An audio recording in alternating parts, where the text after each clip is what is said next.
தோட்டத்துல அபரிதமாக கிடைக்கின்றது. அதை ஏன் வந்து ஒரு வேல்யூ ஆடட் ப்ராடக்டா யூஸ் பண்ண கூடாது? பொதுவா நம்ம என்ன பண்றோம்னா ஓலை வந்து எரிக்கிறோம்.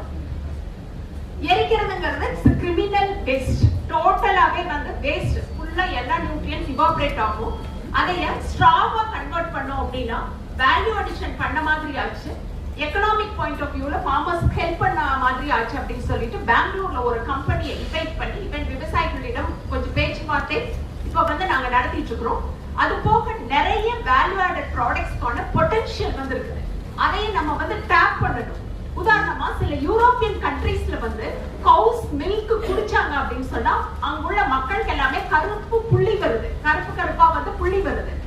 அந்த கண்ட்ரீஸ்ல எல்லாமே அந்த கவுஸ் மில்க்கு மாற்றாக அவங்க என்ன ப்ரிஃபர் பண்றாங்கன்னா கோகனட் மில்க். அதை தனியொரு உழவருக்கு வந்து அது தெரியாது. இந்த மாதிரி இன்ஃபர்மேஷன் எல்லாமே எந்த கண்ட்ரியில என்ன தேவைப்படுது, எந்த கண்ட்ரிக்கு நம்ம என்ன ப்ராடக்ட் எக்ஸ்போர்ட் பண்ணணும், எப்படி எக்ஸ்போர்ட் பண்ணணும் அப்படிங்கிற அந்த விஷயங்கள் எல்லாமே தெரியாது. அதனால நம்ம அட்லீஸ்ட் ஒரு டிஸ்ட்ரிக்ட் லெவல்ல எக்ஸ்போர்ட் செல் வச்சோம் அப்படின்னு சொன்னாதான் எந்த கண்ட்ரீஸ்க்கு என்ன தேவை அப்படிங்கறத ஈவன் ஒரு பேஸ் லெவல்ல ஒரு 2-3 ஏக்கர் வச்சிருக்கிற ஒரு விவசாயி கூட அதை வந்து உற்பத்தி செய்து கொடுக்க முடியும். டைரக்டா ஒரு சின்ன விவசாயி வந்து போய் எக்ஸ்போர்ட் பண்றது அப்படிங்கிறது சாத்தியம் இல்லாத ஒன்று. பிகாஸ் லாஜிஸ்டிக் ஹர்டில்ஸ் அப்படிங்கிறது வந்து இருக்குது. பொதுவா தமிழ்நாட்டுல வந்து எக்ஸ்போர்ட் ஏன் அதிகமா பிக்கப் ஆகல ஸ்ரீலங்கா மாதிரி அப்படின்னு சில எக்ஸ்போர்ட்டர்ஸ் வந்து கேட்கல. அவங்க என்ன சொன்னாங்க அப்படின்னா நமக்கு வந்து 2 பஸ் மாதிரி நம்ம டெஸ்டினேஷனுக்கு போக வேண்டியது இருக்குது. இப்ப நம்ம டெஸ்டினேஷன் யூரோப் அப்படின்னா பொள்ளாச்சியில இருந்து நம்ம எய்தர் டியூட்டிகோரின்க்கு அந்த ப்ராடக்ட் கொண்டு போனாலும் சரி, கொச்சின்க்கு கொண்டு போனாலும் சரி, டைரக்டா யூரோப்புக்கு நம்மளால அந்த ப்ராடக்ட்டை கொண்டு போக முடியாது. திருப்பியும் இன்னொரு வெசலுக்கு அது மாத்த வேண்டியது இருக்குது.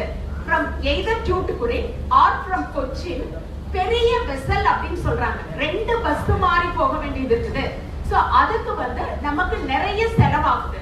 பட் ஸ்ரீலங்கா மாதிரி கண்ட்ரீஸ்ல பெரிய கப்பல்கள் வர்றதுனால இப்ப யூரோப்புக்கு எவ்வளவு கண்டெய்னர் தேவையோ அதை அவங்க பெரிய வெசல்ஸ் வச்சு ஒரே டைம் டிரான்ஸ்போர்ட் பண்றதுனால அவங்க எக்ஸ்போர்ட் பண்ற செலவு குறையுது அப்படின்னு சொல்லி சொன்னாங்க.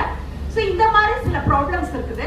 ரெண்டாவது கேட்ட ஏன் நீங்க ஏர்லிஃப்டிங் பண்ணக்கூடாது, ஆல்வேஸ் ஹார்பர் வழியா அந்த ப்ராடக்ட்ஸ் மூவ் ஆகணும், நம்ம கோகனட் ப்ராடக்ட்ஸ் மூவ் ஆகணும் அப்படின்னு ஏன் நினைக்கிறீங்க அப்படின்னு சொல்லி கேட்கல. அதுக்குமே சொல்றாங்க பொதுவா நம்ம லக்கேஜ் போடுவாங்க இல்லைங்களா, பஸ்ல வந்து ஒரு பொருள் கொண்டு வர லக்கேஜ் போடுவாங்க. அந்த மாதிரி லக்கேஜ் அப்படிங்கிறது வந்து கோகனட் ப்ராடக்ட்ஸ்க்கு ஹார்பர்ல ஷிப் வழியா போகல 10 ரூபாய் அப்படின்னா ஏர் வழியா